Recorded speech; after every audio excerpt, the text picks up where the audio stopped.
Daniel 8, né? Vamos pegar aí o fim da meada do que a gente parou no último dia. Em Daniel 8, diz o seguinte. Daniel 8 nós terminamos falando sobre o chifre pequeno, nós falamos sobre que o chifre pequeno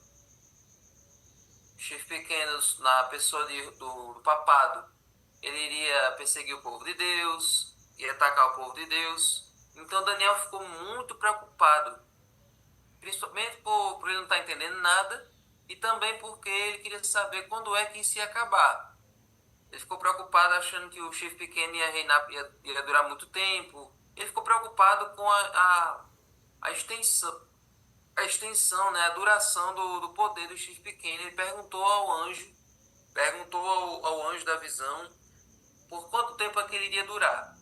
E aí vem a famosa profecia, Daniel 8,14.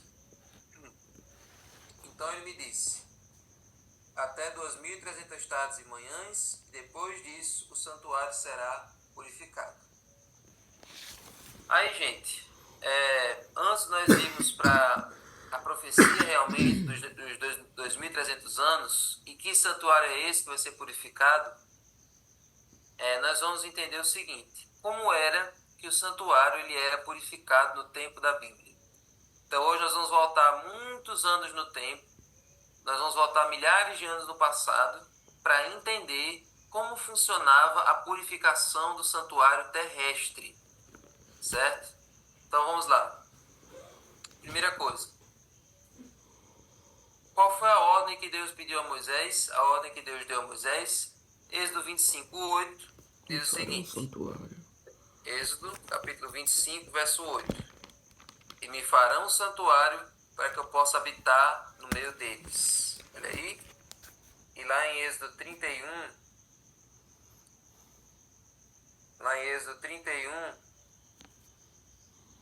18, melhor, tem outro capítulo que Deus diz a Moisés o seguinte. Verso 9, Êxodo 25:9. Segundo tudo que eu mostrar a você, como modelo do tabernáculo e como modelo de todos os seus móveis, assim mesmo vocês o farão. Certo? Então, Deus mostrou uma visão. É o versículo 40, Davi, do mesmo capítulo, 25:40. Tenha o cuidado de fazer tudo segundo o modelo que foi mostrado a você no monte. Exatamente. Então, gente, Moisés não tem habilidade em construção, mas Deus ordenou que ele construísse e que ele organizasse, que ele juntasse homens que tivessem essa habilidade, que tivessem esse dom da construção, e assim reuniu vários arquitetos, vários engenheiros entre o povo de Israel, o Bezalel, a Oliabe, e ali eles juntaram seus dons e talentos junto com as ofertas que o povo deu, e assim o santuário pôde ser construído, certo? E o santuário é um dos principais temas da Bíblia. Tudo gira em torno do santuário. Nos 5 livros de Moisés, 45 capítulos são destinados ao tema do santuário. Nos livros dos profetas, também 45 capítulos são destinados ao tema do santuário. E nos demais livros da Bíblia, tem mais de 150 referências ao santuário. E os salmos foram escritos para servirem de coletânea para os louvores no santuário. E o livro do Apocalipse, que é o último livro da Bíblia, também é estruturado no santuário. Então, tudo começa e termina com o santuário na Bíblia. E a Igreja Adventista tem essa doutrina do santuário como uma doutrina distintiva, ou seja, nenhuma outra igreja prega o santuário como nós. Nenhuma outra igreja fala do santuário com tanta empolgação, com tanta importância como nós damos ao santuário. Essa é uma doutrina da qual nós nos orgulhamos de sermos detentores. Então, esse era o santuário bíblico. Era uma tenda que ficava no centro da congregação e era ali onde Deus habitava. Ali era a casa de Deus e todos ficavam à mesma distância, praticamente, do santuário da casa de Deus, certo? E quem está fazendo reavivados, Tá vendo aí que era muito organizado, era tudo muito bem delimitado as funções de cada pessoa. Pra você ter uma ideia, tinham 38 mil levitas que trabalhavam no santuário, sendo 288 cantores, 4 mil músicos, 4 mil porteiros, 6 mil oficiais de juízes, e tinha os sacerdotes que eles se dividiam em 24 turnos, certo? Então todos eles trabalhavam no santuário e era apenas do santuário, não tinha outra função a não ser isso, certo? Todos eles trabalhavam para tornar possível a mediação e o perdão dos pecados do povo de Israel. Então eles eram os pastores daquela época. Eles trabalhavam 24 horas para Deus. Então, gente, essa foi a ordem de Deus e esse era o santuário. Hoje eu não vou falar dos móveis, hoje eu não vou falar do significado de cada móvel, eu não vou dizer que tudo se aplicava para Jesus, porque todos vocês sabem, certo? Então hoje vai ser outra, nós vamos abordar o ponto que a gente sempre evita falar, porque é o mais complicado. Mas vamos lá. Diariamente, quantos cordeiros deviam morrer? Para a remissão de pecados, é preciso que haja um derramamento de sangue, está lá em Hebreus. Então, no santuário, quantos cordeiros morriam todos os dias? Êxodo 29, 38 e 39. Diz o seguinte: isto é que você oferecerá sobre o altar 2 cordeiros de 1 ano, cada dia, continuamente. Ofereça um cordeiro de manhã e outro ao crepúsculo da tarde.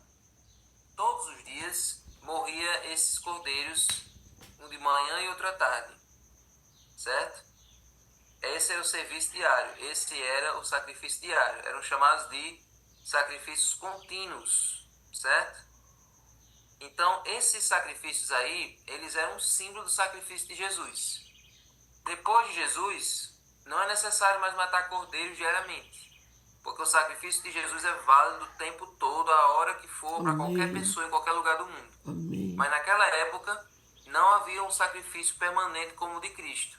Então, para dar essa ideia de que o sacrifício era uma coisa diária, contínua, tinha que ter esses 2 sacrifícios de cordeiros, um de manhã e outro à tarde, diariamente, sempre sem cessar, certo?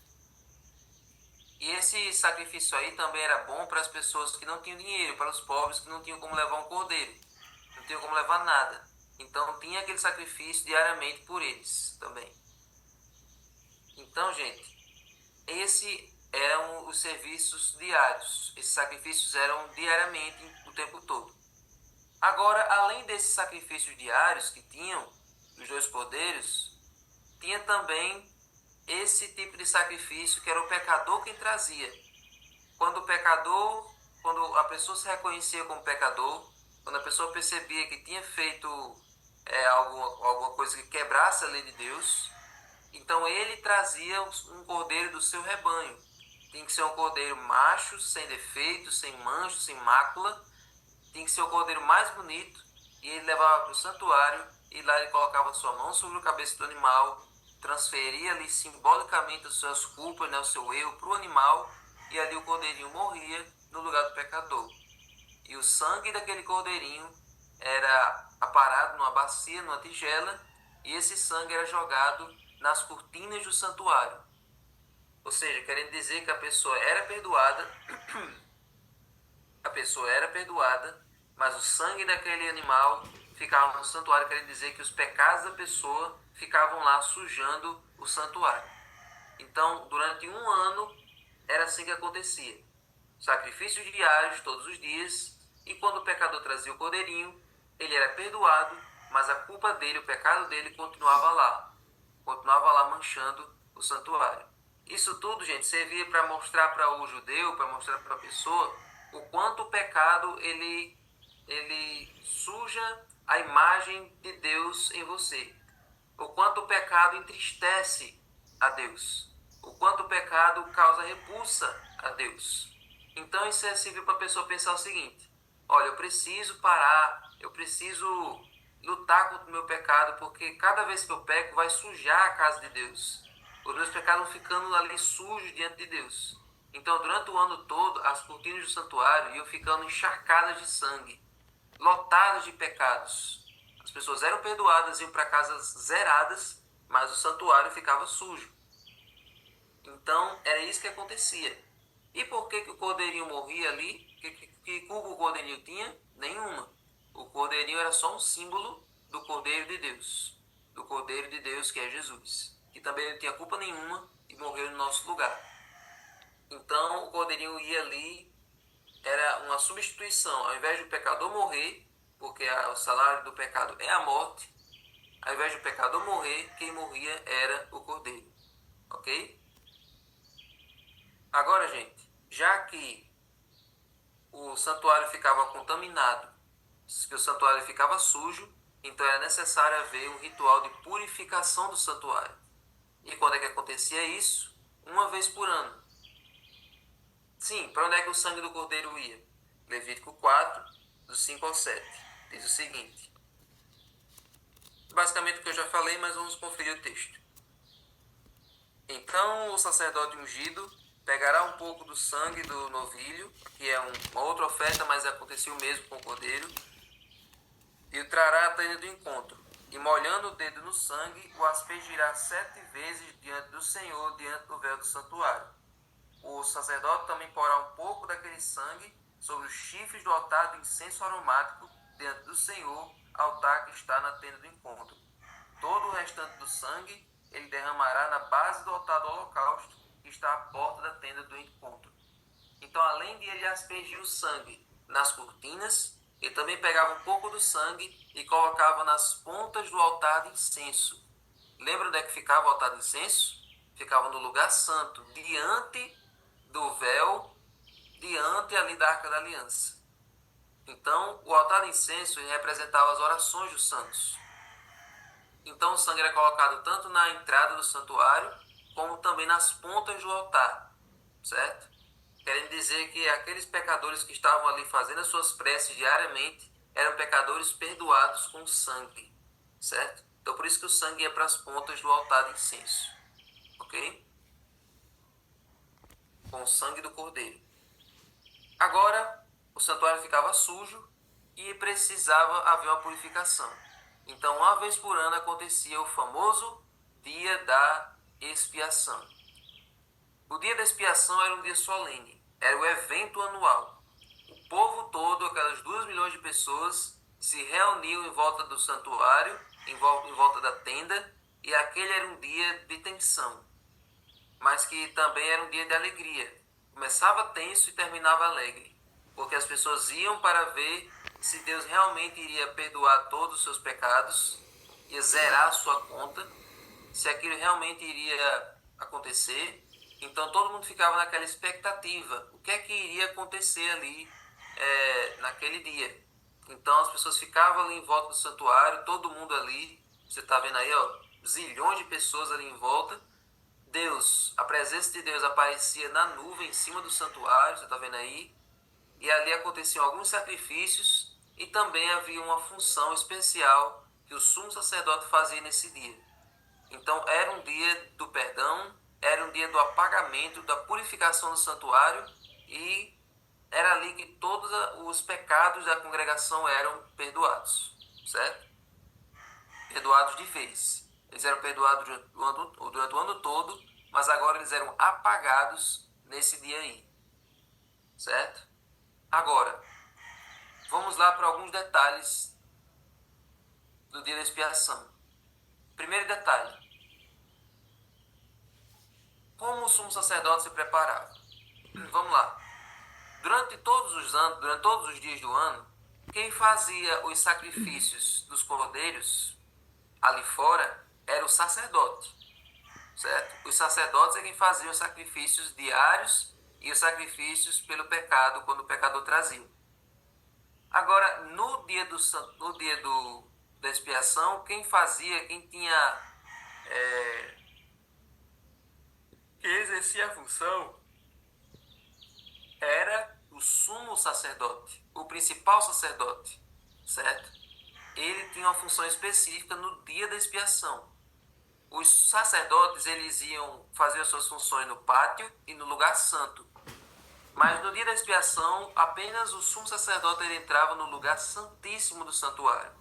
Mas para ele poder entrar, ele tinha que se purificar também. Não podia entrar de qualquer jeito. Então, Levítico 4, dos 5 ao 7, acho que eu esqueci de trocar o texto, mas tem em Levítico 16, verso 13 e 4, fala o que é que o sumo sacerdote precisava fazer. Mas é assim que Arão deverá entrar no santuário, com um novilho para a oferta pelo pecado e um carneiro para o holocausto. Ele vestirá a túnica sagrada de linho, terá as calças de linho sobre a pele, e assim por diante, banhará o seu corpo em água e então porá essas vestes. E outro detalhe também, verso 11 a 14. Arão fará chegar o novilho da sua oferta pelo pecado, ou seja, o sacerdote precisava fazer uma oferta por si mesmo, certo? Ele primeiro precisava sacrificar um cordeiro para ele mesmo, para ele ser perdoado. Então, uma semana antes do dia da expiação, o que é que ele fazia? Uma semana antes, ele se mudava para os recintos do santuário, ali do templo. Ele se mudava para ali e ficava sempre em oração e meditação. Ele não dormia no dia anterior, para que não viesse qualquer contaminação. Ele não dormia com a sua mulher, certo? Não poderia fazer relações ali com a sua esposa. Ele tinha que se manter, focado, vidrado. Ele se banhava e usava vestes santas, usava um cinto branco e uma mitra de linho sem ostentação para estar diante de Deus, certo? Então nessa imagem aí tá errado, porque ele não ia com toda essa indumentária, ele ia só com uma roupa de linho, ele ia bem simples, porque diante de Deus ele não poderia estar com nenhuma ostentação, certo? Mas ele ficava em constante comunhão, em constante consagração ali naqueles momentos antes de entrar na presença de Deus, antes do dia da expiação. Então ele fazia primeiro uma oferta pelos pecados dele. Lá fora ele fazia um sacrifício de um novilho para que os pecados dele fossem perdoados. Ele não poderia entrar na presença de Deus de qualquer jeito e nem com a sua vida, nem com seus pecados sem ser perdoados, certo? Agora, na presença de Deus, o que é que ele fazia? Pronto, essa era a roupa que ele entrava, era uma roupa bem simples, de linho. Aí, Levítico 16, verso 13, diz assim: porá o incenso sobre o fogo diante do Senhor, para que a nuvem do incenso cubra o propiciatório que está sobre a arca do testemunho. Assim Arão não correrá o risco de ser morto. Então era isso que ele fazia lá no lugar santíssimo. Ele ia para a presença de Deus e ali ele apresentava todos os pecados do povo diante de Deus, dizendo: Senhor, aqui está todas as culpas do teu povo. Aqui eu estou apresentando diante do Senhor. Eles pediram perdão durante o ano todo. O sangue do pecado deles está lá fora, está no santuário. Está aqui também uma ponta desse sangue. Estou colocando aqui diante do propiciatório. Então, Senhor, perdoa o teu povo e apaga as transgressões. Então, naquele momento, Deus zerava o histórico e o povo todo era perdoado. Aqui tem um detalhe interessante, gente. Falta só 10 minutos, mas acho que dá tempo. Por que a tampa se chamava propiciatório? Propiciatório vem de propiciar. Então, a propiciatória era um símbolo da misericórdia de Deus. Dentro da arca estavam os 10 mandamentos, que era o símbolo da lei e da justiça de Deus. Então, o propiciatório representava a graça, representava a misericórdia, o fato de Deus ser propício a nós. Então, ali em cima do propiciatório aparecia o Shekinah, que era a glória de Deus. Então ali, gente, era um símbolo da justiça que estava dentro da arca e da graça, da misericórdia que estava em cima da arca. A justiça e a misericórdia de Deus estavam ali juntas. O que estava dentro da arca e a tampa da arca representavam ali o caráter de Deus de forma literal. Então, a justiça não cobre a misericórdia e a misericórdia também não anula a justiça. As duas coisas são satisfeitas. A justiça pediu sangue, mas aí a graça, ao invés de ser, a graça fazia o seguinte: ao invés de ser o sangue do pecador, era o sangue do cordeiro. Então a justiça era satisfeita e a graça também era satisfeita. Então a oferta pelo pecado acontecia, o responsável, o animal morria pelo pecado da pessoa, a pessoa era perdoada, então ali o caráter de Deus era totalmente satisfeito. A justiça e a misericórdia, certo? Agora vamos para um outro detalhe do dia da expiação. Quais animais entram em cena nesse contexto? Certo? Agora preste atenção nisso aqui, isso aqui é muito interessante. Levítico 16, do 5 ao 10, diz assim: da congregação dos filhos de Israel pegará 2 bodes para a oferta pelo pecado e um carneiro para o holocausto. Então eram pegos 2 bodes. 2 bodes. O que é que acontecia com esses 2 bodes? Vamos lá? O primeiro. O primeiro bode era chamado de bode expiatório. O que é que acontecia com esse bode? Verso 8. Lançará sorte sobre os 2 bodes, uma sorte para o Senhor e outra para o bode emissário. Arão fará chegar o bode sobre o qual cair a sorte para o Senhor e o oferecerá por oferta pelo pecado. Então o primeiro bode ele era sacrificado, e esse bode, gente, ele representava, ele pagava o preço por todos os pecados do povo. Ele levava consigo todo o peso dos pecados do povo com ele. Então ele era o bode expiatório. Por isso que existe até hoje esse termo bode expiatório. Ele carrega todo o peso dos pecados com ele. Então aquele bode era o bode do perdão, era o bode da salvação. Ele era o símbolo da salvação de todo o povo. E esse bode, gente, que era sacrificado ali, ele era um símbolo de Cristo. Jesus, que não tinha culpa nenhuma, Jesus ele carregou o peso de todos os nossos pecados com ele. Jesus era esse bode expiatório, certo? Então esse bode era o símbolo de Cristo. E o outro bode que era sorteado, verso 10. Mas o bode sobre o qual cair a sorte para bode emissário será apresentado vivo diante do Senhor, para fazer expiação por meio dele e enviá-lo ao deserto como bode emissário. Então, esse segundo bode, ele era sorteado, e agora ele também tinha uma função parecida com o primeiro. Só que o primeiro ele carregava o peso dos pecados e ele morria ali. Mas esse bode ele carregava a culpa dos pecados, ou seja, era como se esse bode fosse responsável por fazer todo o povo pecar. O primeiro bode não. O primeiro bode ele colhia a consequência, né, do peso dos pecados. Mas esse segundo bode não. Esse segundo bode ele carregava a culpa, a responsabilidade.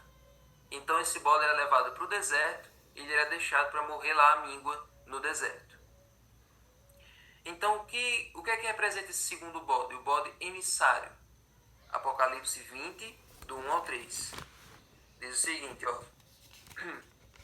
Então vi descer do céu um anjo que tinha na mão a chave do abismo, uma grande corrente. Ele segurou o dragão, a antiga serpente, que é o diabo, Satanás, e o prendeu por 1000 anos. Lançou-o no abismo, fechou selo sobre ele, para que não mais enganasse as nações até que se completasse os 1000 anos. Então, gente, esse segundo bode é um símbolo de Satanás. Por que é um símbolo de Satanás? Porque, diferente de Jesus, Satanás é o responsável pelo mal. Ele é o responsável por fazer a gente pecar. Então, assim como o bode é levado para o deserto até morrer, ficar lá definhando até morrer, Satanás vai ficar preso nesse mundo por 1000 anos, porque ele foi o responsável por fazer a humanidade pecar. Jesus ele morreu carregando de forma injusta todos os nossos pecados sobre ele. Jesus não tinha culpa, mas ele fez isso para nos dar o perdão. Mas Satanás ele vai carregar aí essa consequência de ficar sozinho aí no mundo, com o mundo todo destruído, com todos os pecadores ali não arrependidos mortos, para ele refletir que foi ele o responsável e que agora a destruição aguarda ele no final. Assim como o bode morrer no deserto, Satanás também vai morrer no final dos 1000 anos, porque é dele a culpa de toda essa desgraça que nós vivemos. Então essa é a diferença dos 2 bodes. Um morria para o perdão e o outro morria ali pela responsabilidade dos pecados. Esse é o dia da expiação. Assim, gente, o povo era perdoado. Assim, gente, todas as culpas do ano eram canceladas. E ali o povo agora podia respirar aliviado e começar um novo ano agora, se abstendo dos pecados que pecaram antes e vivendo em novidade com Deus. Então, agora surge... Isso tudo, gente, acabou na cruz, certo? Todos vocês sabem que quando Jesus morreu, o véu do santuário, que separava o Santo do Santíssimo, se rasgou de alto a baixo, sem interferência de mãos humanas, e ali todo esse ritual que nós vimos até agora, ele acabou. Então, desde lá, desde a cruz, que isso não mais acontece, certo? E agora vocês podem ficar numa dúvida, Davi, mas e o que aconteceu com o santuário terrestre? Eu fiz aqui uma linha do tempo bem grosseira, bem simples, mas que dá pra gente entender. A primeira parada, o santuário ele foi feito como uma tenda desde o deserto e isso durou até o tempo de Davi, até o tempo do rei Davi. O santuário ficou funcionando numa tenda. Depois, Salomão construiu o primeiro templo e esse templo durou mais de 360 anos e aí ele foi destruído por Nabucodonosor. Depois, quando o povo volta do cativeiro, 70 anos depois, eles constroem um segundo templo. E esse segundo templo ele dura até o ano 70 depois de Cristo, quando o general Tito destrói o segundo templo. Então o santuário terrestre não existe mais. E aí surge a dúvida. Na mente de vocês. E Daniel 8,14 não diz que o santuário ia ser purificado? Se não existe mais santuário terrestre, se não existe mais dia de expiação, se não existe mais nada daquilo que existia antes, então o que é que vai ser purificado? O que é que tem para ser purificado? Que santuário é esse que foi purificado nos 2.300 anos? Então amanhã nós vamos diretamente para a profecia. Então convide quem você quiser convidar, que amanhã é o dia em que nós vamos estudar realmente, literalmente, a profecia dos 2.300 anos. Então, gente, era assim que funcionava. Tudo isso aí era um faz de conta, tudo isso aí era um simbolismo, né, do ministério, da obra que Jesus faz por nós hoje. Então, gente, as profecias são importantes, entender do santuário é importante para a gente entender o que é que Jesus faz por nós todos os dias. Hoje ele nos perdoa, hoje ele zera a sua culpa, hoje ele dá uma vida nova. Mas antes não era assim. Antes ele fazia isso, mas era de uma forma simbólica, era de uma forma didática para o povo entender. Mas hoje é tudo mais automático, hoje é tudo mais fácil por causa do sangue de Cristo. Amém? Amém. Então vamos agradecer a ele agora. Senhor Deus.